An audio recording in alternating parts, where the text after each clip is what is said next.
Artis senior Alicia Johar sedang membudayakan sikap peduli terhadap sesama artis yang sedang mendapatkan musibah.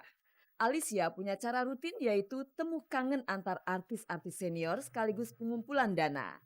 Dana yang terkumpul akan disumbangkan kepada artis atau mantan artis yang di masa tuanya menghadapi musibah. Kami dari Celebrity Cup mengadakan acara, temu kangen.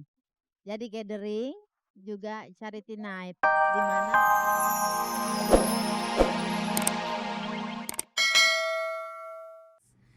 Saat awak Gospot kembali menyambangi rumah sakit Abdi Waluyo, suami Mukas Rajasa sama sekali tidak mau diwawancarai dan menolak untuk diambil gambarnya. Namun dari sikap penolakan Rajasa, sepertinya kondisi Mukas cukup memprihatinkan. Dan sepertinya hari Jumat mendatang Mukas takkan duduk di kursi juri Indonesian Idol. Bagaimana antisipasi pihak RCTI maupun Fremantle Media? Sampai saat ini kita tetap berharap biar Mbak Mukas tetap hadir bersama kita. Jadi belum ada calon-calon pengganti. Untuk sementara ini tetap 3 juri yang akan ada. Jadi untuk Jumat ini yang pasti untuk di panggung spektakuler kita akan tetap dengan format minimal dengan 3 juri. Karena memang secara format emang harus minimal 3 juri. Jadi sebenarnya kalau Mbak Mukas mungkin sampai sebulan mungkin kita akan baru pikirkan. Tapi sementara ini kita rasa Mbak Mukas semoga aja bisa kembali lagi deh. Farhan adalah salah satu sahabat terdekat Mukas yang sangat kaget ketika tahu Mukas terserang stroke. Ya yang pasti sih kita prihatin ya, shocking juga. Tapi saya ngeliat justru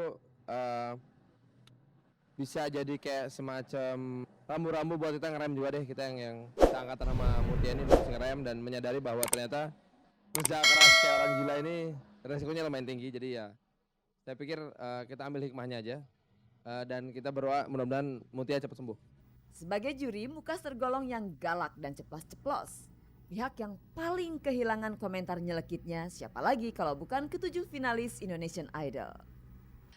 Apapun yang diri saya pernah dibilang kayak Daber, si Donald Bebek, si Untung atau apapun, nggak tahu kenapa nggak pernah ngerasa yang aduh komentarnya apa sih, nggak tahu kalau di komentar dia malah yang ditunggu-tunggu, itu yang ditunggu-tunggu dari Mbak Mukas. Aku sering mendapat pujian dari Mas Indra sama Mbak Titi, tapi aku ini banget sama Mbak Mukas karena dia tahu banget kelemahanku dan aku ngerasa setiap ucapan yang dia berikan, komentar yang dia berikan itu adalah yang paling benar dan setiap aku perbaiki aku mengalami banyak sekali kemajuan dan begitu juga teman-teman yang lain. Kita semua berdua-belas menyayangi Mbak Mutia. Dapat salam dari semua teman-teman. Iya.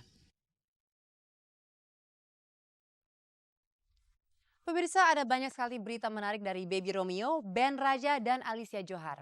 Baby Romeo selama ini dikenal sebagai seorang pencipta lagu yang melankolis dan serba mengenai patah hati. Sementara itu Ben Raja adalah band pendatang baru dengan prestasi yang sangat membanggakan.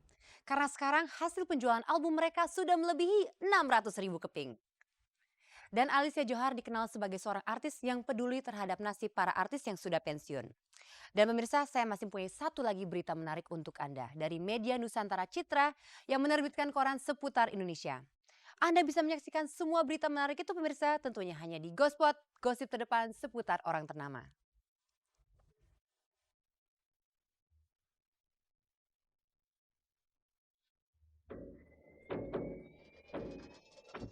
Baby Romeo melempar album solo dengan judul album The Singer-Songwriter. Baby seolah ingin menegaskan bahwa dirinya bukan hanya penyanyi yang bagus, tapi juga penulis lagu yang patut diperhitungkan. Baby selama ini dikenal sebagai penulis lagu-lagu sentimental. Nyaris seluruh lagunya berkisah tentang patah hati, persis dengan pengalaman pribadinya saat ditinggal kawin Meisya Siregar. Meisya kini sudah menjadi istrinya dan sedang mengandung buah cinta mereka. Masihkah lagu-lagu Baby bercerita tentang patah hati? Ternyata dengan adanya Meisya gitu ya di hidup aku lagi, justru memotivasi aku kembali kalau ternyata yang namanya sentuhan itu nggak hanya pada saat aku broken heart gitu apa gimana gitu loh. Ternyata di dalam posisi aku yang memang bahagia pun aku bisa ya untuk hidup aku ya sangat memberikan inovasi baru ya. Mungkin kalau nggak ada dia mungkin lagu aku ya sampai mati patah hatimu nanti. Grup band Raja membuktikan diri sebagai band baru yang juga patut diperhitungkan. Penjualan album Raja berhasil menembus angka 600.000 keping.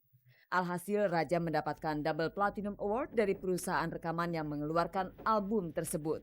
Penghargaan ini merupakan salah satu motivasi kita berempat untuk tetap terus bisa berkarya yang lebih baik. Album laris royalti pasti juga mengalir deras. Meski begitu, Raja sudah berpikir untuk melebarkan sayap di luar dunia musik. Kita emang ada rencana mau bikin satu usaha di luar musik, bukan di luar musik, di luar bandnya, tapi pakai nama bendera Raja masih gitu loh. Pembicaraan sih studio, kalau nggak apa restoran. Nah kita mau membudidayakan pecel lele dan pecel ayam. Artis senior Alicia Johar sedang membudayakan sikap peduli terhadap sesama artis yang sedang mendapatkan musibah. Alicia punya cara rutin yaitu temu kangen antar artis-artis senior sekaligus pengumpulan dana. Dana yang terkumpul akan disumbangkan kepada artis atau mantan artis yang di masa tuanya menghadapi musibah. Kami dari Celebrity Cup mengadakan acara temu kangen. Jadi gathering juga charity night, di mana malam ini kami bermaksud mengumpulkan dana untuk Barita Sahara. Yang baru 3 hari yang lalu saya datang ke sana dan saya lihat prihatin sekali, beliau sakit ya. Kita saling membantu, kalau ada yang sakit kita saling membantu. Karena kita kan tidak ada istilahnya pensiunan ya di orang film itu ya. Nah mungkin dengan cara begini kita bisa gotong royong membantu rekan-rekan kita yang lagi kesusahan gitu. Media Nusantara Citra turut meramaikan persaingan media cetak di tanah air dengan meluncurkan koran seputar Indonesia. Nama Seputar Indonesia diambil dari nama berita sore di RCTI Seputar Indonesia. Peluncuran harian Seputar Indonesia itu berlangsung semalam di Balai Sarbini, dihadiri oleh Presiden Republik Indonesia Susilo Bambang Yudhoyono. Peluncuran harian Seputar Indonesia itu tentunya dalam rangka melengkapi keberadaan media Nusantara Citra, kegiatan media Nusantara Citra yang saat ini bergerak di bidang televisi yaitu RCTI, TPI dan Global TV, dan juga radio network, sehingga tidak lengkap kalau MNC tidak memiliki koran atau harian cetak. Seberapa yakin koran Seputar Indonesia sanggup bersaing dengan pemain lama di bidang media cetak? Saya cukup yakin, karena bagaimanapun kita bergerak dalam satu konteks kesatuan. Sebagai media group, jadi harian Seputar Indonesia akan didukung sepenuhnya oleh RCTI, TPI, dan Global TV, yang mana kita tahu ketiga TV itu memiliki pangsa pasar 35% dari seluruh pemirsa di tanah air. Harapannya Seputar Indonesia bisa memberikan sajian informasi hiburan yang tentunya positif dan tentunya dengan menjunjung tinggi kode etik jurnalistik, sehingga berita-berita yang disajikan adalah aktual, balance, dan tentunya profesional. Saat awak Gospot mendatangi rumah sakit ASih tempat Novita Enji melahirkan, kami mendapati pasangan Donna Agnesia dan Okan Cornelius yang juga hendak menjenguk Enji. Ternyata Donna dan Enji masih saudara sepupu. Disitulah tercetus kalimat bahwa Donna mengidam-idamkan sekali untuk mempunyai seorang anak. Aku suka banget anak kecil sih, pengen banget lah, apalagi ya sebagai seorang wanita yang pastinya pengen banget jadi ibu gitu. Cuma kalau dengar-dengar cerita persalinan seperti apa sih serem juga gitu, takut juga, tapi pengen lah. Untuk mewujudkan niat itu tentu Donna dan Okan harus segera menikah. Apakah kalian sudah punya rencana untuk naik pelaminan? Kalau semuanya berjalan dengan lancar dan kita jodoh mungkin tahun depan. Kalau orang tua saya terus terang mereka mendukung sesuatu yang positif.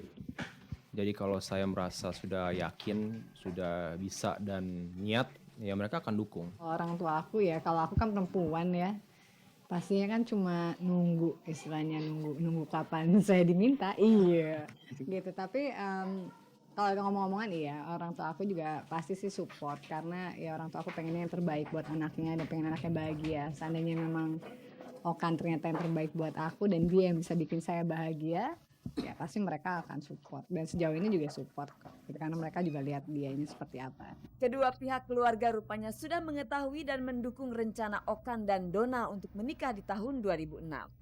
Kalau sudah begitu, kapan nih rencananya Okan melamar Donna? Di antara saya sama dia aja belum ada orang tua, saya sudah lamar dia di ulang tahun saya. Pas kemarin dia ulang tahun. Pas kemarin di ulang tahun. Ulang tahun Okan yang ke-27 hanya dirayakan keduanya di sebuah restoran mewah di kawasan Kuningan. Kesempatan itu digunakan Okan untuk meminta kesediaan Donna menjadi calon istrinya, serta menyematkan cincin di jari manis kanan Donna, tanda ikatan cinta. Nah, dia kasih cincin. Iya, karena